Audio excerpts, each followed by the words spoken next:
Hay muchas maneras de explicar la historia, algunas divertidas y otras no tanto. Podés escuchar la historia o podés vivirla y sentirla. Te proponemos combinar historia y viajes para disfrutar de este maridaje con los 5 sentidos. Abrimos nuestra ventana a otros tiempos y latitudes. Déjate llevar por los relatos del profe Omar Hamid y su historia viajera. Vamos entonces con el profe. Vamos con el profe. ¿Está cansado? Llámenlo al profe.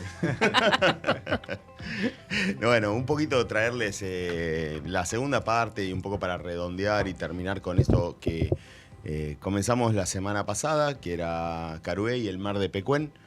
Toda un símbolo, un lugar hermoso, con una historia tremenda, un bastión histórico en el límite actual entre la provincia de Buenos Aires y La Pampa, cerquita. Y bueno, un poco hablar de su historia, esto de que fue el bastión del cacique Calfucurá, que quería decir Piedra Azul. Calfucurá Calfucurá quiere decir piedra azul. Piedra Azul. Y tenía unos ribetes místicos de poder, que fue un cacique que se la bancó, como diríamos, porque pudo negociar con el gobierno de Rosas, con los gobiernos de la provincia de Buenos Aires. Un gran político, Calfucurá. Claro, y formaba parte de un conglomerado de caciques que manejaban la frontera con los pueblos originarios de ese momento. Esto sucedió en Carué y en Pecuén. Y Calfucurá decía, no le entreguen las salinas al Huinca.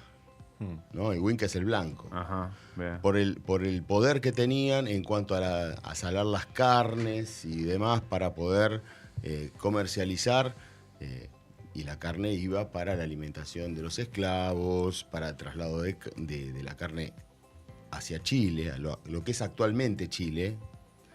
Y bueno, en ese lugar, que después vino una serie de lo que se llamó la línea Alsina, ¿sí? Que fue una zanja, la zanja Alsina, que fue como una suerte de una zanja propiamente De división. de 3 metros por 5 metros de profundo, para tratar de evitar los malones que los tenían los pueblos originarios como un método de intimar a las autoridades de ese momento para negociar, ¿no? Que es el tema de los malones es un tema para hablarlo con más profundidad. Pero bueno, redondeando esto, esa línea de fortines, Fortín Carué, y la fundación al pueblo de Carué y al lado de la laguna de Pecuén, ¿sí? Carué, que también quiere decir Loma Verde. Loma Verde. En mapuche. Ah, muy bien. ¿Sí? Digo esto porque muchas veces se habla de los pueblos de la provincia de Buenos Aires como que desde la llegada de la inmigración masiva, principalmente en el caso de Carué, de personas de origen italiano, alemanes del Volga, españoles y demás, había una identidad previa muy fuerte y una importancia estratégica muy fuerte. Claro. Pero tal es así que en la fundación de este pueblo empiezan cómo cambian los roles de acuerdo a los modos, ¿no? Porque ya la laguna pasa a ser de una cuestión estratégica para salar carne a una cuestión terapéutica. Claro. Empieza a llegar gente, Turismo. los barros de Pecuén son buenos para la artritis, para la artrosis, baños en la laguna, y genera un esplendor en ese lugar que competía, al mismo nivel que Mar del Plata. Recibía la misma cantidad de inmigrantes, de turistas, que Mar del Plata. Con la infraestructura que tienen. Con un montón de infraestructura. Claro. Y empezaron los baños termales y empezaron los hoteles al lado de la playa de la laguna de Pecuén. Y esto empezó a generar mucha riqueza. Riqueza literal. Los hoteleros eran personas que tenían mucho dinero. Y cualquier emprendimiento turístico funcionaba muy bien. Estamos hablando ya de la década del 50, ¿sí? Y con una historia, imaginemos que quizás podríamos poner la foto, si se puede poner la foto que... Ahí va el operador. En este devenir de la historia de Pecuén, Lo que se dio también, que en 1910 aproximadamente hubo una princesa francesa, ¿sí? Ernestine Aller, que se casó con un príncipe ruso y se hizo un castillo. Ahí está el castillo en la imagen. En la laguna de Pecuén. Castillo que después se derrumbó. Esa foto la saqué de una postal de la época. Esa es una postal que se vendía en Carué. Esto no existe ahora. No existe. Ah. Esa foto es la que está en donde estaba el castillo. Ok. Entonces uno pasa y ve la foto, acá estaba este castillo de la princesa. En ¿no? Epecuén, ¿el castillo estaba en Epecuén o en Carué? En Epecuén. En Epecuén. En el camino, particularmente estaba cuando uno entra el Cristo, pasando el Cristo, el mismo camino que va hacia las ruinas de Pecuén, a la mano izquierda. Bien. Y de hecho, bueno, castillos, hoteles, un montón de cosas que empieza a tener esta importancia económica muy grande. Ahora, ¿qué pasa? Que no se sabía en ese, porque vamos al punto de la famosa inundación. Claro. de Pecuén. En este devenir de los años, la laguna se empieza a retirar de las playas, ¿sí? Entonces los hoteles les empieza a Empezaron a quedar ganar lejos tierra. el agua. Entonces empieza a mermar el tema del turismo, porque ya... Entonces tenían que hacer algo. Entonces, ¿qué le piden al gobierno en la década del 70? Que haga un canal, ¿sí? Que comunique lo que se llaman las lagunas encadenadas del centro de la provincia de Buenos Aires, que, bueno, es muy técnico, pero son lagunas endorreicas, o sea, no tienen desagüe al mar. Ujú. Entonces, ese canal terminaba en la laguna de Pecuén. Entonces empieza a fluir agua. Algo me dice que eso no terminó bien. No terminó. No terminó bien, claramente, porque Las fotos de Pecuén hoy, que dice que no terminó bien. a partir de fines de la década del 70 empieza a aumentar, con lluvias, empieza a aumentar mucho el caudal de la laguna. Ujú. Entonces, los políticos del momento, ¿cuál es la solución que le dan a Pecuén? Vamos a hacer un terraplén. Y empiezan a hacer un terraplén. Pasa el tiempo, el terraplén termina teniendo casi 3 metros de altura, superior al nivel de Pecuén. Claro. Hasta que la famosa sudestada del 10 de octubre o noviembre, no me recuerdo bien ahora, sudestada de por medio, se rompe el terraplén, inundación. Después Señora inundación, además. Se llevó puesto todo. se llevó puesto el pueblo. Ajá. Se lo llevó puesto. Ahora, ¿qué se supo después? Que esta cuestión que al inicio, en la década del 70, habían visto de que se retraía la laguna, era una cuestión natural de la laguna. La laguna a lo Va y largo del viene. tiempo Mm, va y viene sola. Claro. Crece Se asustaron por el retiro. por el retiro económico. Sí, claro. Se mermaba la actividad económica y nadie quería tener la mitad del hotel lleno. Claro. Querían tenerlo A todo pleno. el hotel a pleno. Entonces, miren cómo termina la codicia humana, ¿no? Ajá. Un desastre. Casi siempre termina mal la codicia. Claro. ¿Eh? En fin, obras de Salamone sepultadas, el castillo destruido, no quedó actividad alguna. Recién en el año 2015 empieza de nuevo y ahora es como un resurgir de este lugar que es maravilloso, es un lugar energéticamente maravilloso y que hace muy bien a la salud, que lo recomiendo. Empieza a tener nuevamente una vida turística. Carué. Carué. Carué. Pecuén no. Y el Pecuén está sepultado. Es o sea, como las ver ruinas. ruinas. Las ruinas son como muy... No hay que tocar. Hay que ir a verlas Claro. porque es un poco el símbolo y quizás ir al museo que está en la vieja estación de tren de Pecuén, que está ahí a 3 kilómetros de lo que eran las ruinas de Pecuén, que cuenta toda la historia. Es importante ver a dónde nos lleva la codicia Claro. y bueno, tomar la naturaleza, vivir en cosmovisión como vivían los pueblos originarios, vivir en cosmovisión con la naturaleza, no querer dominarla. porque ella nos domina a nosotros. Sí, claro. Pero además pienso en otros riesgos que se tomaron alrededor de eso. Yo, por si acaso, mientras lo ibas contando, yo iba revisando alguna data que alguna vez recibí. A ver y si dije, decía la verdad, decilo. No, Sí, eso no. sí, A ver sí, si, sí, a ver sí, si lo que confirmar recordaba. el dato. Quiere chequear, a ver si Sí, es sí, cierto. este grandote Sí. mentiroso. Está bien. Sí. Está bueno, está bueno. Era Ahora para- que lo conoce y es alto, le dio más bronca todavía. Te- No tenemos, lo digas así. No, era para ver si efectivamente lo que yo recordaba era cierto. Y es que el nivel de salinidad de la laguna era comparable a la del Mar Muerto. Sí.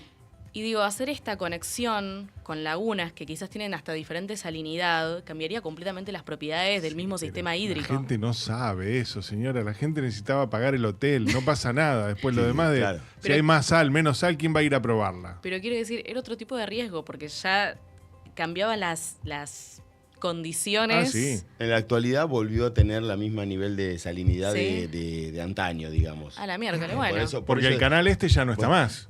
Sí, está y no está. Ah, Está y no está. Depende de los gobiernos de turno. claro, claro.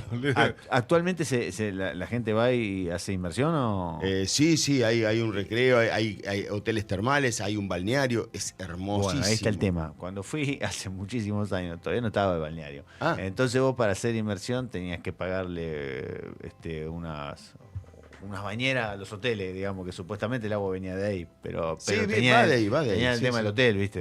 A mí me dio no sé qué. El agua estaba calentita, ahora no sé cuánto me mejoró. Yo tuve la posibilidad de hacer las dos cosas y es fabuloso las dos cosas. Bien. El balneario es buenísimo y claramente en verano, ¿no? Mm.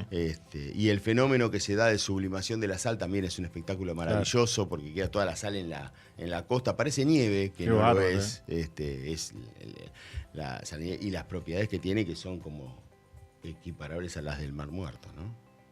Bien. ¿Viste que era todo cierto? Bueno, yo solo venía acá a constatar. A 520 kilómetros de la ciudad de Buenos Aires. Acá nomás. Escapadita, Sí, acá nomás. fin de Sí. semana, espectacular. Igual si quieren ir a Mar del Plata también está bien Mar del Plata. Pero sí, claro. Sí, Mar del Plata. El problema Pero hay son muchos son fines de los marplatenses. El problema son los marplatenses. Epa. No, fabuloso. Un lugar maravilloso. Y ni hablar de las culturas de todas estas franjas históricas, Sí, claro. ¿no? Desde los La pueblos historia, originarios, sí. de los descendientes de esos pueblos mapuche, que recién ahora se los está empezando a valorar y a darle personería jurídica a sus comunidades y a todos los descendientes y a las comunidades de los inmigrantes que ¿Cuántos hicieron lugares eso? que le hemos dejado de prestar atención y que han tenido historia real de nuestra gente, ¿no? En esos lugares. Y pasaron desapercibidos por ahí. Un montón. Porque arrancamos en la escuela, nadie nos contaba todo esto. No. La campaña entera del desierto, por ejemplo, no la contaba, creo que nadie. Toda esa parte que también es todo un temón. Carué forma parte de eso. Carué forma parte de eso, digamos. Pero esto, yo la vi en el secundario por un trabajo en particular, pero tampoco. Lo hemos dicho acá que a veces nos enseñan Sí. más historia de afuera que la El nuestra. fortín de Carué lo forma y lo arma el capitán Levalle, que era uno de los que hizo las 5 columnas que fueron haciendo la llamada campaña del desierto. La campaña del desierto, la famosa campaña del desierto. Y de hecho, bueno, una cuestión autorreferencial, discúlpenme. No, métele. Mis abuelos son de ahí, de Carué, y mi abuelo siempre me contaba que él iba a jugar a lo que había quedado del fortín de Levalle y buscaba piezas de los fusiles. Qué bárbaro. Así, Qué una loco. historia Es fantástica. Y es vos una le historia querías- que te toca entonces. Sí, claro, sí. Y vos le querías discutir, a No ver le si quería. estaba bien o no estaba bien lo que estaba diciendo. El abuelo era de ahí, ¿entendés? Veraneaba de niño en Epecuén. Es que pasa que a ella le molesta que No. Todo, le quiten molesta parte- todo. Claro, sí, No, pero- le quitan la centralidad y se vuelve loca. sí. Lo que sí me surge de este tema, que vos sos profesor precisamente, Omar, es cuando tenés la currícula de la materia, de historia y demás, ¿cómo subdividís los temas? Yo estoy haciendo un profesorado ahora, entonces me surge mucho esto de... Colega, decile colega. Colega. Ahí está, muy bien. Gracias, colega. No, Bienvenida, pero, colega. pero digo, es muy complicado. Yo muchas veces me encuentro pensando en todo lo que yo estudié de historia en el secundario. Digo, ¿cuántas cosas se comieron por darle prioridad, no sé, a Napoleón Bonaparte? Y sí. Y digo, eso no tiene nada que ver. Yo te voy a contestar con algo que me enteré en el profesorado cuando lo hice yo. Yo estudié historia en el secundario con un libro que era de un autor que se llamaba Ibáñez. Ujú. No sé si alguno lo recuerda. Sí. Sí, claro. Bueno, les voy a informar, no sé si ya lo sabían, que Ibáñez no era historiador, era licenciado en letras. Ok, Ah, mira, bueno, no Escribía. sabía, ¿eh? No sabía eso. Así no que sabía.